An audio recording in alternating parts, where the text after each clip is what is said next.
પહેલી વાર કેરી આવી હતી ને તો પહેલી વાર મેં ભગવાનને ધરાવી હતી ને નૈત્રી જોઈ ગઈ હતી, તો આ પાછી બીજી ત્રીજી વાર આવી ને તોય હવે વારે વારે ભગવાનને ધરાવ્યા જ કરે.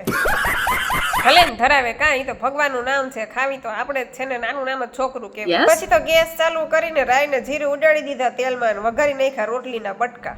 અને મને છે ને એક કોમેન્ટ હતી કે જાગુબેન પતિ પાસે રસોઈ ન કરાવે, પણ હું કરું, મારા પતિદેવને રસોઈ કરવાનો ઢોઢો જ એટલો છે, મને કઈ કરવા જ ન દે. તો રોટલીના બટકા સારું વઘારવા દીધા, નકર મને એમ કે ઉઠીને તું બેસ, હું તને ચા અને નાસ્તો બનાવી દઉં. બોલો છું ને નસીબદાર કેવી, હું લખાવીને આવી છું ને, એવું નથી મેં છે નાગલા હારા પૂજા છે. પછી તો ગટુને કેરી ખાવી હતી તો સુધારી દીધી અને રસોડાની આપણે સાફ સફાઈ કરી નાખી. માથા ઉપર ચકલી? માથા ઉપર નથી, મારી ચકલી તો અહીંયા બેઠીશ નાઈ ધોઈને. મારી ચકલી તો અહીંયા બેઠીશ પિંક કલરનો ટુવાલ ઓઢીને.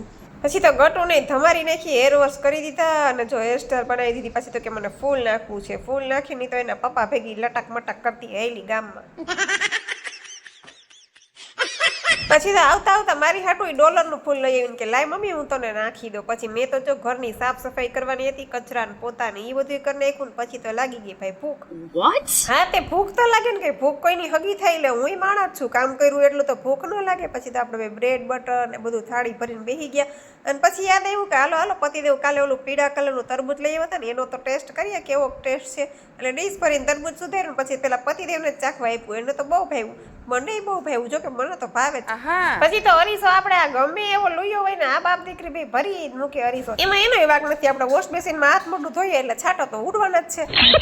એવું તો હાયલા રાખે, એવી કોણ બળતરા કરે. જો આપણે તો કાચી કેરી ડબલું ભરીને સુધારીને માથે રેડી દીધું ચટણી મીઠું. હો ભાઈ. અને આમ જો ભૂલકણા થવા મારા વિડીયો તમને જોવો બહુ ગમે છે તો લાઈક શેર સબસ્ક્રાઇબ ફોલો કરી દો. નો યાદ રહેતું હોય તો કિલો બદામ ખાવ.